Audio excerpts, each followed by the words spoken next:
L'un des trucs que j'aime le plus avec les jeux vidéo, c'est de savoir les secrets cachés dedans. Que ce soit des fonctionnalités inutilisées, des fonctionnalités supprimées, ou même des trucs qui n'ont jamais été dans le jeu, je trouve ça super cool.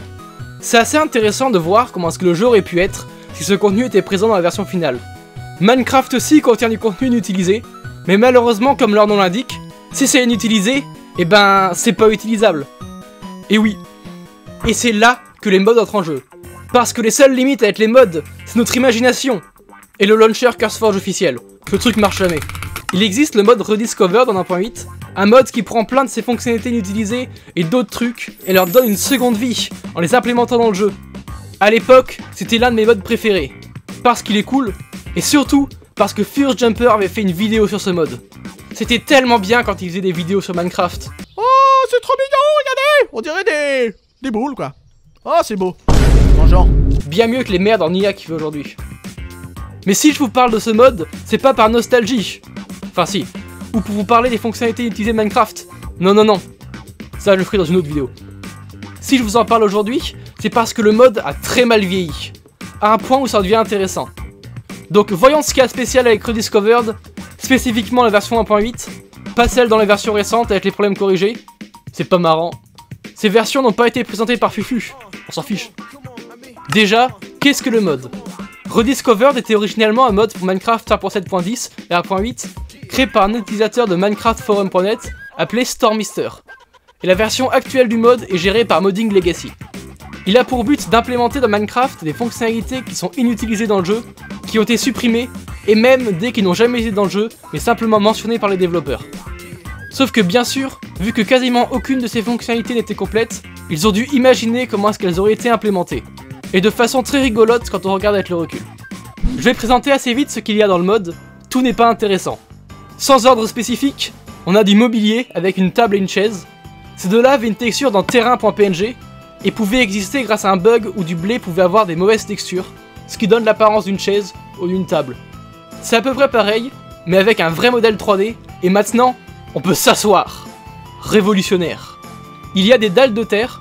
C'était des dalles en blocs de terre qui auraient pu se générer naturellement. On l'avait grâce à une screenshot de Notch qui expérimentait avec avant de la retirer. Parce que ce serait une idée un peu nulle que ces blocs se génèrent naturellement. Ça casserait le paysage. Il y a un bloc de piège à pic. Là encore c'était juste Notch qui avait dit une fois qu'il rajouterait ça au jeu. Ce qui est un peu bas comme critère pour mettre des trucs dans le mode. Si c'est tout ce qu'il faut, je veux les flèches explosives qu'il y avait une fois. C'est cool. Aussi, fun fact, ces trois fonctionnalités sont présentes dans Minecraft Dungeons. Après il y a des plantes. La petite rose, le paeonia et le rosier sans rose. Est-ce que c'est toujours un rosier s'il n'y a plus de rose? Parce que du coup, il n'y a plus le nom rosier. Bizarre. Ces deux fleurs existent toujours d'une façon. L'ancienne rose a été divisée entre le poppy et le rosier. Elle a juste gagné en taille. Et le paeonia est devenu le paoni. Je sais pas pourquoi est-ce qu'elles sont dans le mode, vu que c'est quasiment comme dans le jeu final. Il y a un épouvantail, qui ne fait absolument rien par être décoratif, avec sa jolie mine. Il y a des armures mélangées entre le chainmail et le cuir. Elles sont bizarres et un peu inutiles, mais elles viennent d'un autre jeu de Notch appelé Legend of the Chambered. Donc ça au moins. Il y a ensuite le carquois, qui aurait permis de transporter plus de flèches, avant d'être remplacé par la seconde main 1.9. Et je sais pas pourquoi, mais dans le mode ils ont fait en sorte que quand tu as le carquois, plutôt que d'avoir plus de flèches, tu peux tirer des flèches sans cooldown. Ce qui est un peu pété. Je suis sûr que c'est pas comme ça que le carquois aurait fonctionné s'il avait vu le jour. Il y a les engrenages, l'ancêtre de la redstone. Ça aurait été similaire, mais sans niveau de redstone, vu que ça n'existait pas encore. Et ça aurait pu être mis sur les murs. C'est vraiment dommage qu'on ait pas eu ça, parce que c'est de la redstone verticale, c'est cool. Aussi dans le mode ils le font mal.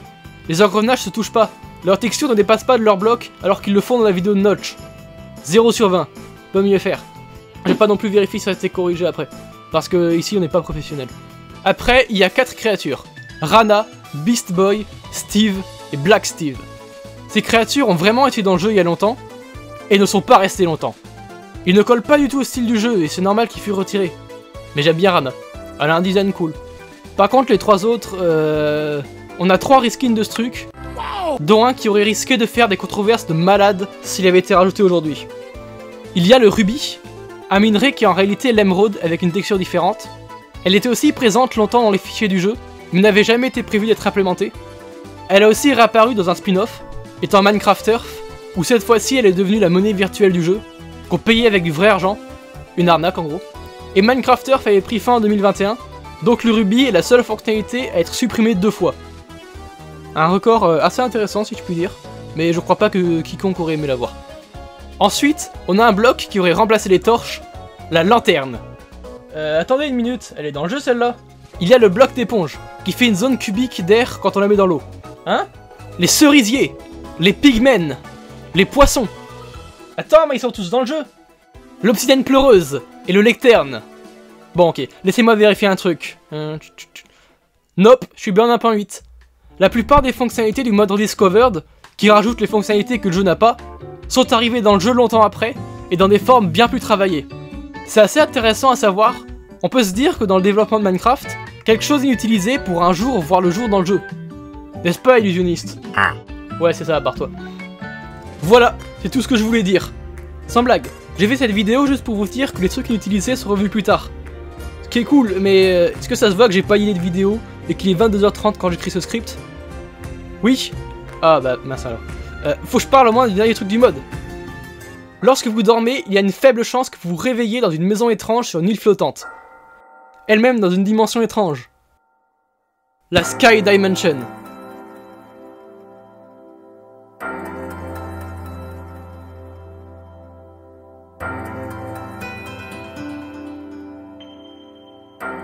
Notch en avait parlé à plusieurs reprises, et le code de génération pouvait même être trouvé dans les versions in-dev.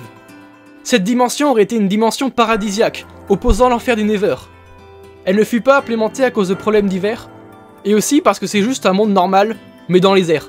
Ce qui est cool comme concept, mais c'est plus proche d'un pré-réglage de monde custom, plutôt qu'une nouvelle dimension. Mais elle n'est pas partie nulle part. La génération et l'idée générale de la Sky Dimension avaient été réutilisées pour faire de la dimension de l'End.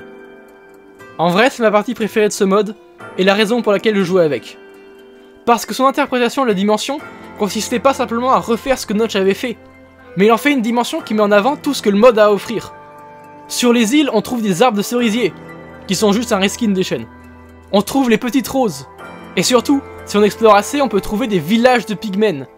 Pas de zombies pigmen ou de piglins, de pigmen. Un autre truc qui arrivait plus tard dans le jeu de base. Les pigmen se basent sur une texture inutilisée qui était présente pendant longtemps dans les fichiers du jeu.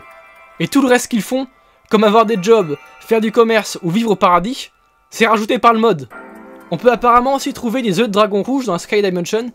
Perso je n'en ai pas trouvé, mais dans la vidéo il dit qu'on peut. Ces œufs peuvent être l'or pour donner naissance au dragon rouge, qui aurait été une variante passive de l'Under Dragon, qu'on aurait pu chevaucher. Bien sûr ce n'est pas arrivé comme vous pouvez vous en douter. On a récemment eu une monture volante avec le Happy Ghast, donc cette idée n'est pas entièrement disparue. Mais vous devez vous dire, la Sky Dimension, c'est pas juste Laver mais en moins bien? Ce à quoi je répondrai, non.